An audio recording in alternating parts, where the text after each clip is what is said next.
Olá pessoal, você que é investidor, vão assistir a equipe do AGF+, falando tudo sobre como não cair na armadilha do mercado financeiro, tá ok? Pessoal, se puder, dá aquele like, subscrição para ajudar a crescer, valeu? Vamos ao vídeo. Fazendo aporte mensal, vamos fazer o Felipe, a Lu complementa, o Jean, depois eu termino a rodada aqui, vamos embora. Fabião, eu acho que assim, antes de mais nada, uma grande premissa da estratégia previdenciária é você ter um retorno atrativo de dividendos em função do preço da ação, o famoso yield, né? Se você está comprando a ação depois dela ter subido muito, é bem provável, e isso aqui a gente fala baseado em experiência, em várias observações, em erros que a gente já cometeu em algum momento, é bem provável que esse yield já não vai ser tão favorável se essa ação tivesse subido demais. Quando a gente fala preço atrativo ou preço pouco atrativo, o que a gente quer dizer? Não quer dizer que a ação tenha subido e isso necessariamente tenha tornado ela cara. Existem muitos casos onde a gente vê empresas, por exemplo, com desconto excessivo em relação ao valor patrimonial, sei lá, a empresa está cotada a 60% do patrimônio. Ela sobe para 70% do valor patrimonial, essa ação continua barata. E outras métricas também, se você for olhar yield, relação preço-lucro, enterprise value EBITDA, etc. Essa ação continua barata. Agora, não quer dizer que porque ela subiu, você vai parar de comprar e nunca mais olhar essa ação esperando que ela caia para aquele preço que você considerava atrativo. O que a gente não gosta é de pagar caro por uma ação. Se ela subir um pouco e mesmo assim todo esse conjunto de indicadores continua atrativo, não tem problema nenhum. Agora, existe muito aquelas pessoas, e a gente vê isso com uma certa frequência, que o mercado está desabando, a pessoa vê aqueles preços e o que ela fala naquela hora? Eu vou esperar cair mais, porque eu acho que lá na frente eu vou pagar um preço mais interessante. Não compra. O mercado engata uma alta, isso a gente vê o tempo todo. O mercado engata uma alta, começa a subir. A ação que ela queria ter comprado, que ela ia pagar 25 e achava que ia cair mais, já está a 38 e agora ela se dá conta que ela fala, putz, é capaz que não vai voltar naquele preço, eu vou lá e compro. Então, pessoal, não caiam nessas armadilhas, definam um preço baseado no que você acha atrativo e compra quando chegar naquele preço. Pode cair mais? Pode cair mais. Então, por isso que a gente sempre fala, não compra tudo de uma vez, aproveita para depois, quando cair mais, usar mais um pouco do caixa. Agora, ficar nesse dilema, quando cai, vai cair mais, e quando sobe, não vai nunca mais voltar naquele preço, você pode ter certeza que você vai estar fazendo maus negócios. A consistência dos aportes para quem está começando na Bolsa de Valores, eu acho que é algo, assim, fundamental, né? Até porque essa pessoa que está começando não pegou o hábito ainda, né? De aportar todos os meses.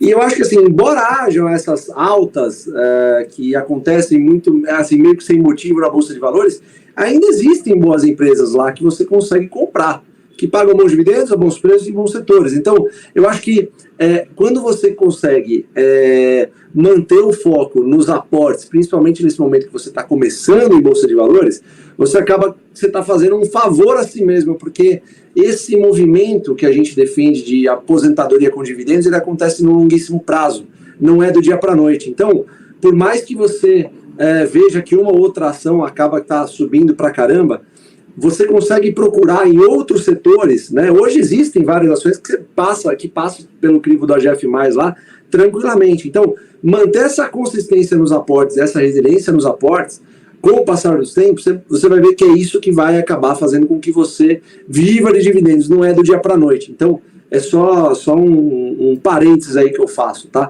Ô Lu, eu posso pegar uma perguntinha para você aqui, que é bem... O pessoal pega bastante, que é do Ailton Aragão. Ele fala: onde vocês costumam alocar a reserva de emergência, a renda fixa? Olha, eu acho que inevitavelmente renda fixa, né? Por quê? O brasileiro, em especial, ele tem a mania, né, de investir baseado no que está rendendo mais no momento, né? Quando, na verdade, ele, antes até mesmo de procurar uma rentabilidade ou de procurar um produto, ele primeiro precisa sentar e entender nas finanças pessoais dele qual que é o objetivo para para cada centavo dos recursos que ele tem.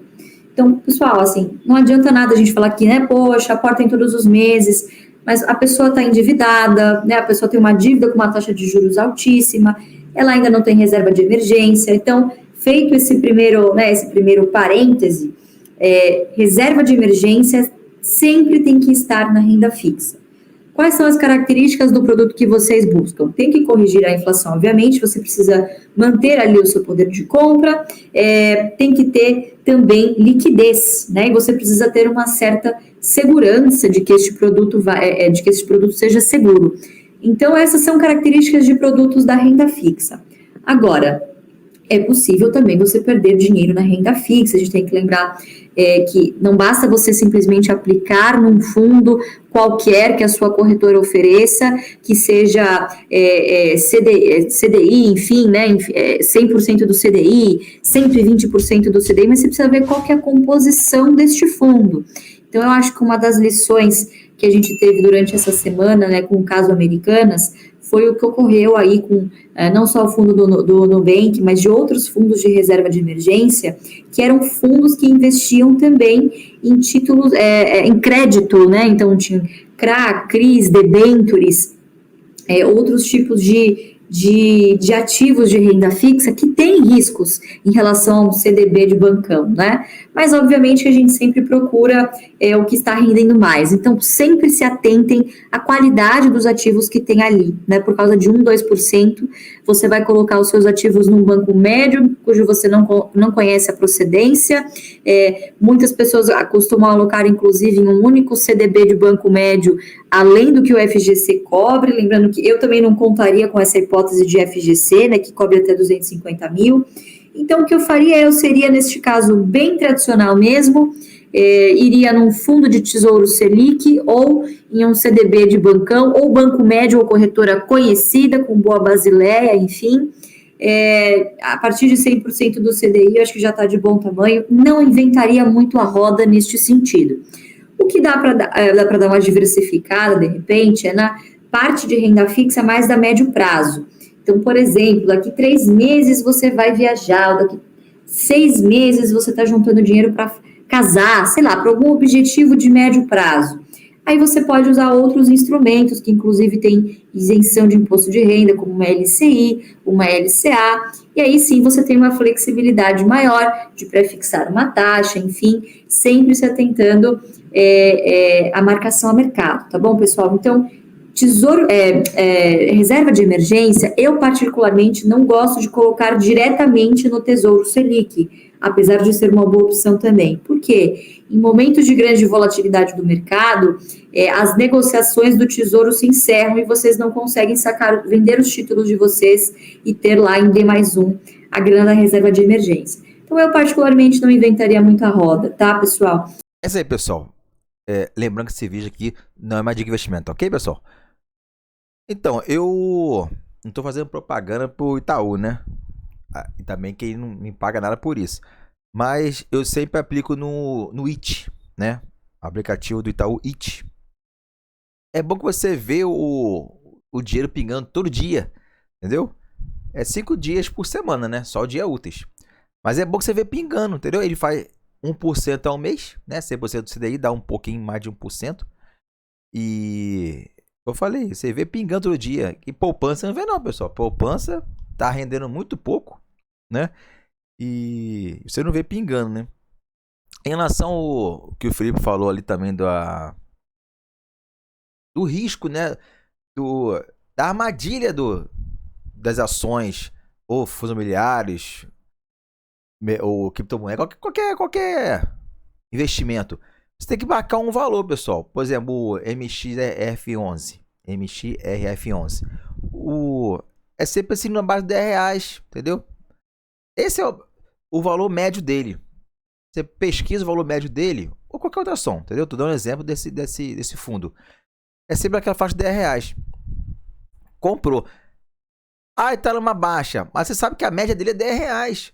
Se tá baixando, você continua comprando. Porque quando ele voltar para a média dele, por exemplo, ele caiu para R$9, para R$8. Você sabe que a média é 10. Imagina quando você comprou a 8. Quando ele voltar para 10, olha quanto de lucro você vai ter. Entendeu? Então, você tem que sempre manter a sua meta. Verificar a média desse fundo, né? É isso aí, pessoal. Se puder, dá aquele like, inscrição para ajudar a crescer. Valeu? Abraço!